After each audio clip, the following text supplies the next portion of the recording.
Eu escrevo porque a arte, a literatura em si, ela é exatamente a minha vida.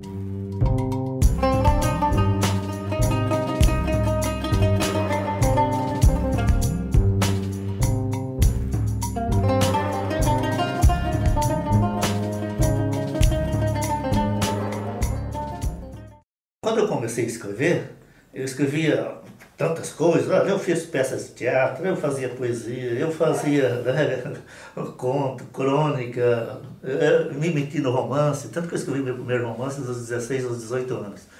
Que se chama, né, mas nunca foi publicado, Bagaços de Gente.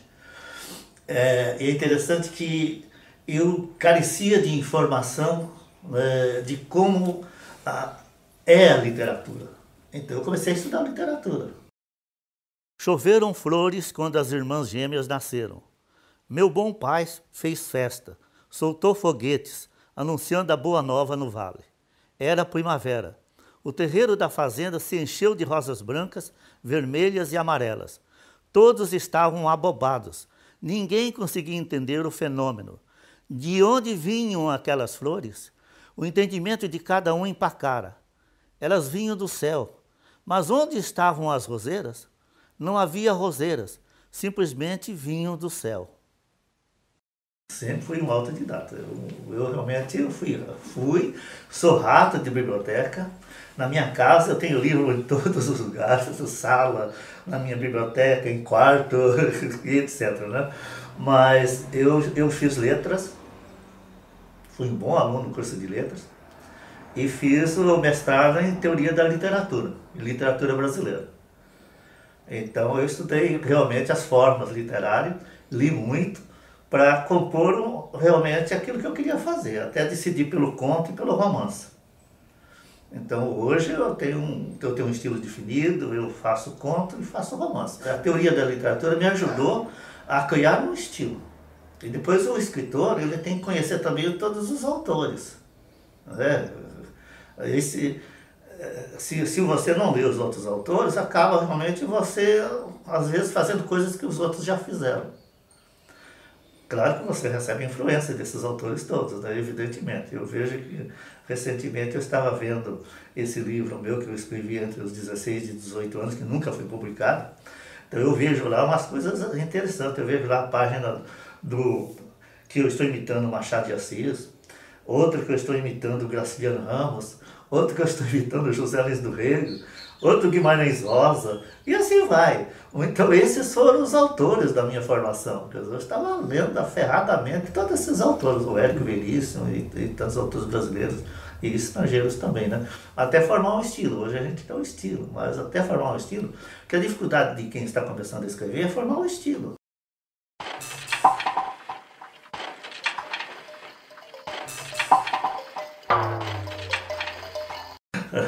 Eu sofro influência de todos os bons autores, né? Hoje eu sofro influência de tantos autores que realmente a gente não está pronto nunca, né? Quer dizer, o dia que o escritor estiver pronto, ele morre, né? Ou ele para de escrever. Então tem escritor, por exemplo, que se acha pronto e para de escrever, não escreve nunca mais, né? Então é o seguinte, eu não estou pronto, eu estou em formação, leio muito, leio os bons autores, sem dúvida alguma, e eu sou o resultado desse mundo todo. Quadrínculo é uma cidade metáfora, ela representa qualquer cidade, mas, sobretudo, uma cidade onde todos os valores e onde o bem e o mal estão numa terrível disputa, e onde todos os dramas sociais, socioeconômicos, políticos do Brasil estão situados. Então, o Quadrínculo é essa cidade metáfora. E eu parti da ideia, na verdade, de formar Quadrínculo por duas razões. Primeiro, eu quando comecei a escrever, logo percebi que quando eu escrevia, as pessoas diziam, olha, você está escrevendo sobre fulano de tal na cidade. É uma cidade pequena, isso dava um problema muito grande, né? Não, então aí eu li um grande livro, latino-americano, que é Os 100 Anos de Solidão. Então, o Gabriel Garcia Marques, ele tem uma cidade metáfora chamada Macondo. Olha, tá aí. Eu vou também criar uma cidade para mim, Porque daí eu também me livro de processos jurídicos, de pessoas achando que eu estou escrevendo sobre a vida delas e assim por diante. O padre da minha cidade uma vez não gostou quando eu escrevi o Sol dos Trópicos. Ele achou que eu estava escrevendo sobre a vida dele, né? Bem, eu não sei onde anda esse padre, né? Mas o padre do Sol dos Trópicos é um padre que está totalmente perdido, né? E tal, né? Enfim, é isso aí. Mas quadrículo me livra muito assim de pessoas acharem que eu estou escrevendo sobre a vida delas. Na hora em que ergueu o cálice, viu Crisálidas no meio dos fiéis. Talvez nem tenha visto, apenas sentir o cheiro dela. Terminou a missa. Sabia os textos litúrgicos como se fossem qualquer coisa. Há tempo sequer prestava atenção. Para ele, tanto fazia encomendar um corpo ou batizar. Fazia maquinalmente. A fé sumira. Secara como um leito de rio numa estiagem prolongada. Que os meus personagens são personagens forças, né? Eles estão medindo forças. Eles não são personagens apenas comuns, eles medem força mesmo. Então, é dessa medição de força é que sai o conflito, que sai a história, que sai toda a realidade em si, né? Por isso que tem cenas fortes, tem uma linguagem mais pesada, tem uma linguagem mais crua. Eu sou um escritor realista, né? Sobretudo, né? Eu não consigo ser um escritor romântico, né? De forma alguma, né?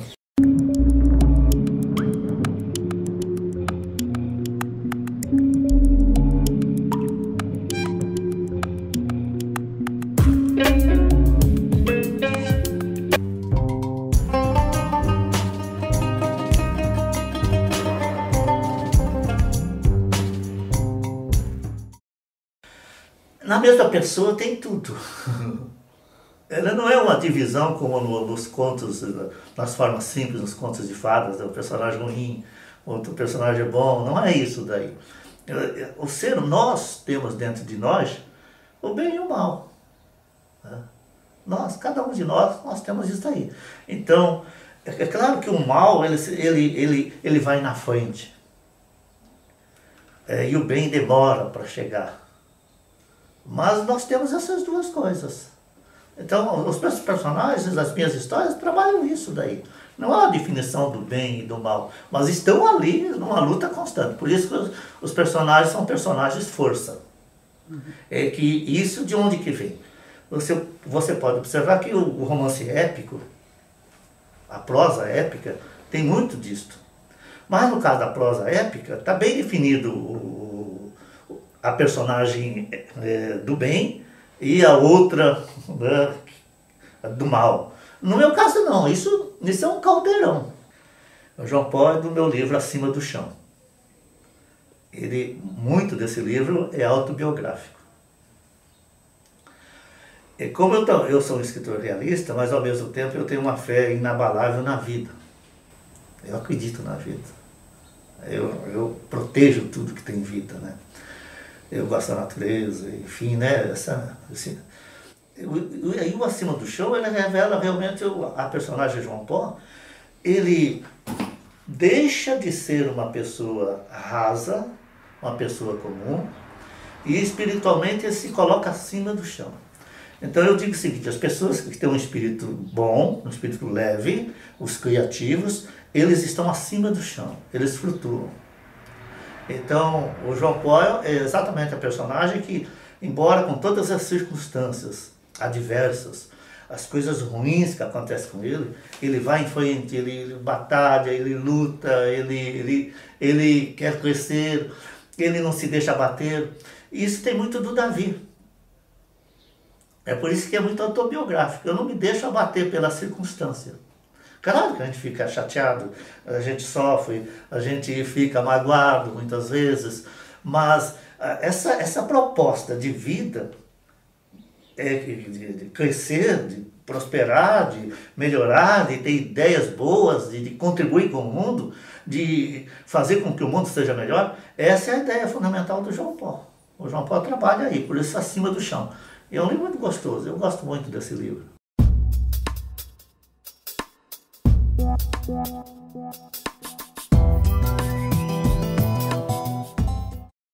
O que eu fiz é, depois de estudar muito, filosofia, psicologia, enfim, observar que as pessoas, a maior parte das pessoas morre aos 30 anos e só são sepultadas depois dos 70.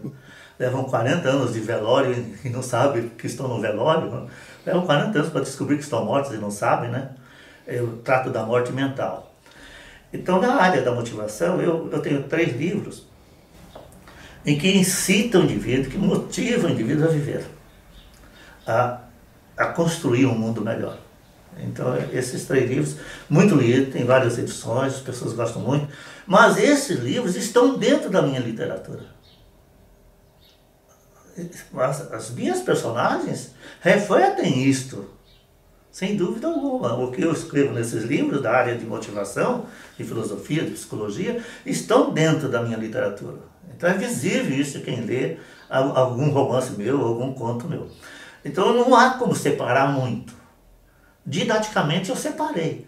Mas na verdade o que eu estou fazendo mesmo é literatura, não outra coisa. Pois sim, as modificações do amor. Eu lhe digo, há 2 espécies de amorosos. Os que se deixam levar pela alucinação e depois que conseguem o propósito se enfraquecem. E os que amam na totalidade do ser. No primeiro, há sempre uma corrida a novos amores e nunca essas pessoas se sentem satisfeitas. No segundo, quando a doação é total, aspirações, temperamentos, afetos, respeito, admiração se fundem como uma síntese da vida. Nós precisamos fazer com que o livro chegue às pessoas, chegue às escolas, chegue aos professores, chegue também às empresas, para que as pessoas conheçam e leiam. Então, quanto mais pessoas conhecerem a sua obra, mais elas vão falar, olha, já li, gostar ou não gostar, daí é uma questão muito particular das pessoas, mas elas começam a sentir, poxa, aquele escritor faz isso, aquilo. Então, isso ajuda a divulgar o nome do escritor, ajuda a colocá-lo dentro de um panorama de literatura, e mais ainda, eu acho que é o seguinte, se um livro que para só na primeira edição, e às vezes nem consegue o autor vender ou distribuir essa primeira edição, é muito ruim, porque veja bem, você fica com o livro guardado, encaixotado, então o livro tem que andar. O livro tem que andar nas escolas, andar com os professores, e isso vai ajudando a promover a leitura e também a promover o nome do autor, né? Eu vejo assim. Então, quanto mais conhecido você fica, mais possibilidade de você fazer palestras, dar cursos, fazer conferência, né, na cidade, fora da cidade, em outro estado. Mas por quê? Porque o livro vai antes. Então, minha preocupação, na verdade, não é vender um livro. É fazer com que o livro chegue às mãos da pessoa e à casa da pessoa. Até hoje, raramente eu vi alguém jogando um livro fora. Teve um caso até numa cidade de Santa Catarina, que eu fui dar uma palestra, ali, e depois da palestra, estava fazendo autógrafo e tal, e chegou uma pessoa com um livro bem antigo meu, e para que eu desse um autógrafo para ele, né? Eu, curioso, mas onde você conseguiu esse livro? Olha, professor, estou até chateado, mas já que você perguntou, eu vou dizer, eu recolhi do lixo. O cara tinha jogado meu livro no lixo. Pois bem, eu pensei que legal, porque nem no lixo meu livro fica.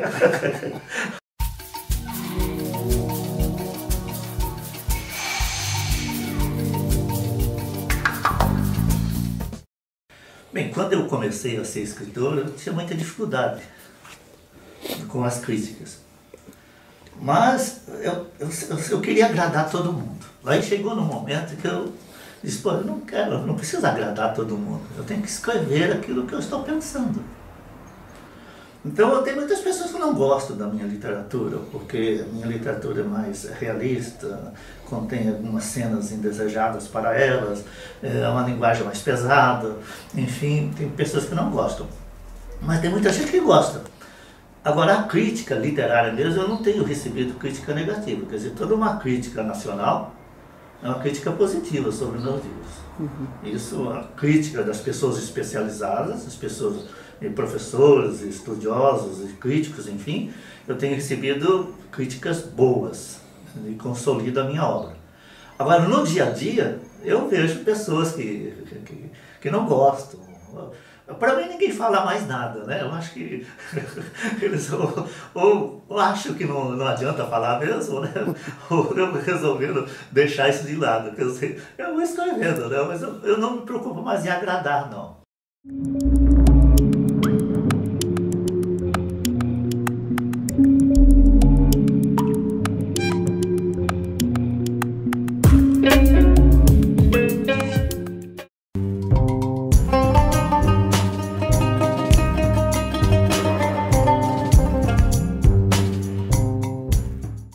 Agora me preocupa que a obra esteja sólida, que o conteúdo seja bom, que o tema realmente seja um tema que seja duradouro, né?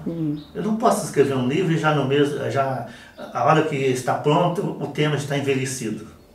Então, acho que o tema do livro é que tem que ser realmente universal, tem que ser forte, tem que ter uma durabilidade. Eu imagino sempre nos meus temas que eles devam estar sempre 20, 30, 40, 50 anos ainda à frente, sendo discutido. Então, são temas, então, fortes, né? Então, eu vejo que o conteúdo realmente tem que estar bem centrado.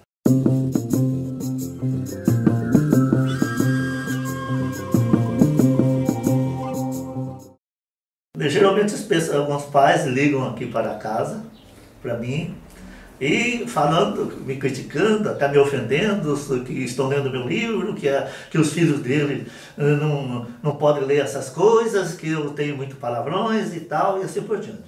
Aí eu digo, olha, tem que ver isso dentro do contexto e tal, que tipo de literatura que você está lendo. Aí o pai não está lendo nada, quer dizer, na verdade eu não leio nem a Bíblia ainda, né? E também teve um caso de que, isso na década de 80, que eu fui dar uma palestra em Jaraguá, e fiz a palestra, foi muito boa e tal, e dei então uns 30, presenteei cada um lá com um livrinho meu chamado Geração Viva, um livro de contos, que eu gosto muito, é o meu segundo livro que eu publiquei, né? E eles receberam o livro e tal. E na semana seguinte, para uma Kombi, eu estava viajando, mas estava a minha família em casa, para uma Kombi aqui, em frente de casa, e entregam um pacote com o livro de volta, né? Eles não gostaram do meu livro, os alemães de Jaraguá não gostaram do meu livro, porque o meu livro era muito forte. Esta terra revirada que sangra, nem é preciso apertá-la para sentir que entre nossa alma e ela não há distância, e que tudo acabará em perfeita e esperada e muitas vezes negada comunhão. Pois o que somos senão uma poeira que ao menor barulho do vento já exposta ao fim irremediável? Então haverá paz de espírito e todos, bons e maus, conforme seus hábitos e costumes, poderão encontrar a paz tão desejada. Esta terra revirada terá sobre os tempos e sobre os erros dos homens muito mais vida, e o corpo de cada um de nós não sofrerá angústias. Acho que a arte não tem causa. A arte somos nós mesmos, é a vida do ser humano, é a vida nossa. Não tem uma causa. Porque se ela tiver uma causa, ela é ideológica e pode virar um panfleto. E eu acho que não é por aí. Então, o autor tem como responsabilidade trabalhar os grandes temas que ele acha da sua época. Mas causa mesmo, causa política, causa ideológica, isso vai ter numa boa obra, mas não é uma causa. A literatura, ela tem um compromisso sim de fazer as pessoas crescerem. A literatura tem que ser construtiva, porque se ele não trabalhar desta maneira, então como que a pessoa vai ler um livro e não ter nada daquele livro? Só o lúdico, só o prazer daquilo? Então leia um best-seller. As grandes mudanças são feitas através do livro. Agora, são os livros, os grandes, você pode observar, por exemplo, que os grandes livros que mudaram o mundo, né? A Bíblia mudou o mundo, né? Né? O Segundo Testamento, né? Sobretudo, né? Com Jesus, né? Você observa também que o Darwin, com a origem das espécies, mudou o mundo. Você também observa que livros como do Karl Marx mudou realmente o mundo, né? E ainda é discutido. Então é através dos livros que o mundo muda. Agora, a internet é um meio que nós vamos utilizar esse meio cada vez mais. Mas não atrapalha o livro, não, de forma alguma. Esse é um meio como a televisão, é um meio, né? É mídia, é um meio de. Então nós temos que usar a internet, sim. Mas isso não vai dizer que a internet ela vai mudar o mundo, vai influenciar mais o mundo, por causa da rapidez.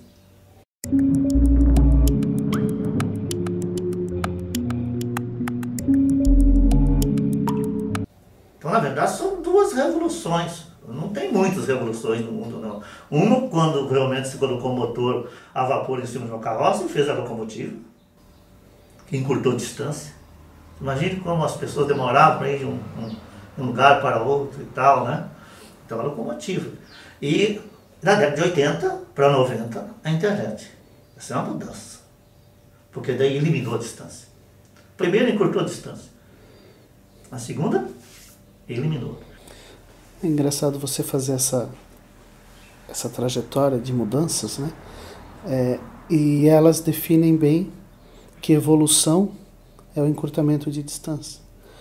Isso se dá, talvez, pela sede de conhecer o mundo que o ser humano tem, né? E daí ele entra em contradição, porque a gente tem que conhecer a si mesmo, né? Volta ao filósofo, né? Conheça a ti mesmo e tal, né? Bem, mas é essa ânsia mesmo. E a literatura é uma forma de você conhecer o mundo. Por isso que quem lê é mais rico.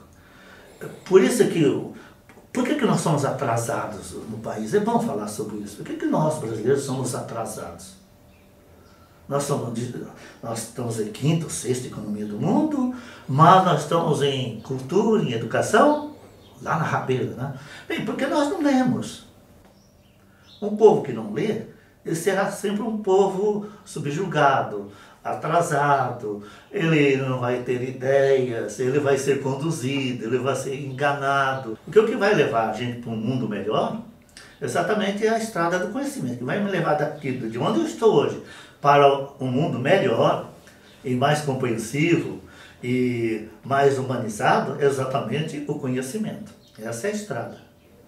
Essa é a questão básica. Então eu vejo que o mundo realmente ele está sendo criado. E nós, escritores, temos esse papel de criar exatamente no nosso mundo, ajudar as pessoas a terem uma mente mais expansiva, expandir a imaginação. É, afinal de contas, a imaginação que toca o mundo.